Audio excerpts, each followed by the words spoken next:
Assalamualaikum warahmatullahi wabarakatuh.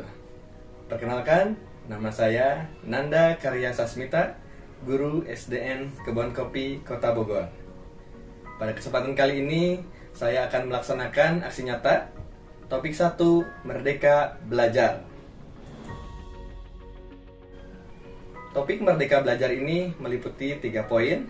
Yang pertama, pemahaman gagasan dan prinsip pendidikan berdasarkan pemikiran Ki Hajar Dewantara. 2. Pemahaman untuk memfasilitasi murid agar tumbuh sesuai dengan kodratnya. 3. Penerapan pembelajaran yang memerdekakan murid.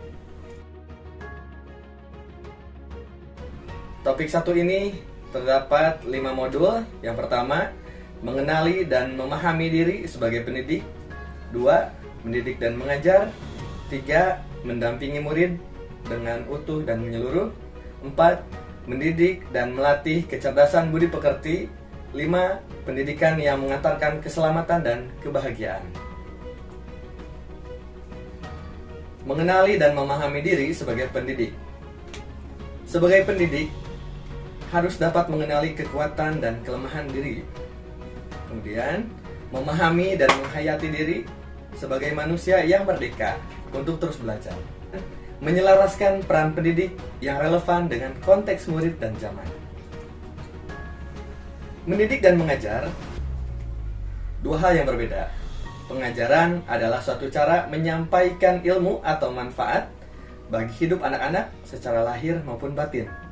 Jadi, mengajar adalah salah satu bagian dari mendidik.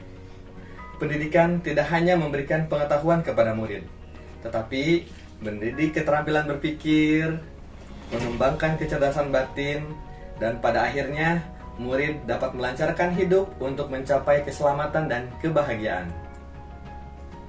Pendidikan sebagai tuntunan. Mendidik adalah menuntun segala kodrat yang ada pada murid agar mereka dapat mencapai keselamatan dan kebahagiaan yang setinggi-tingginya, baik itu sebagai manusia maupun sebagai anggota masyarakat. Ada konsep among yang disampaikan oleh Ki Hajar Dewantara, yaitu Ingarsa Sungtulada. Seorang guru harus memberikan contoh yang baik.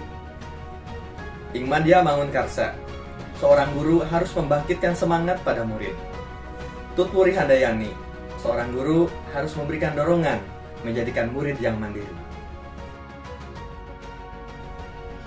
Mendampingi murid dengan utuh dan menyeluruh.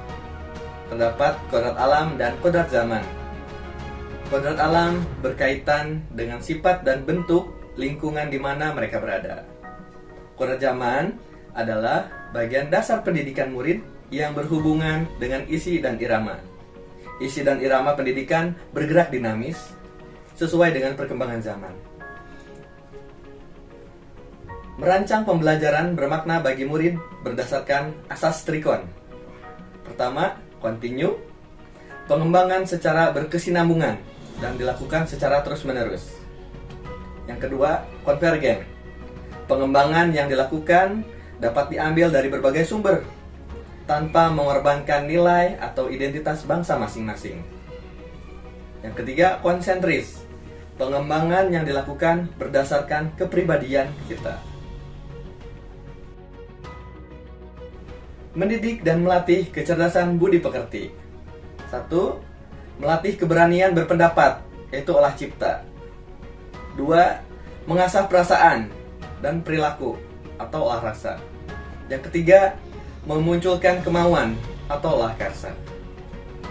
Budi pekerti ini dibagi ke dalam 2. Yang pertama, bagian biologis, segala perasaan dan jiwa manusia yang tidak bisa diubah. 2. Bagian intelligible atau keterampilan pikiran dan pengetahuan yang dapat diubah. Pendidikan yang mengantarkan keselamatan dan kebahagiaan. Ada beberapa poin. Yang pertama, pembelajaran berdiferensiasi akan membuat bahagia dan senang. Yang kedua, pendidikan sebagai tuntunan. 3. Setiap murid memiliki kodrat, kekuatan, atau potensi yang berbeda-beda. 4. menerapkan sistem Among dan semboyan Ki Hajar Dewantara.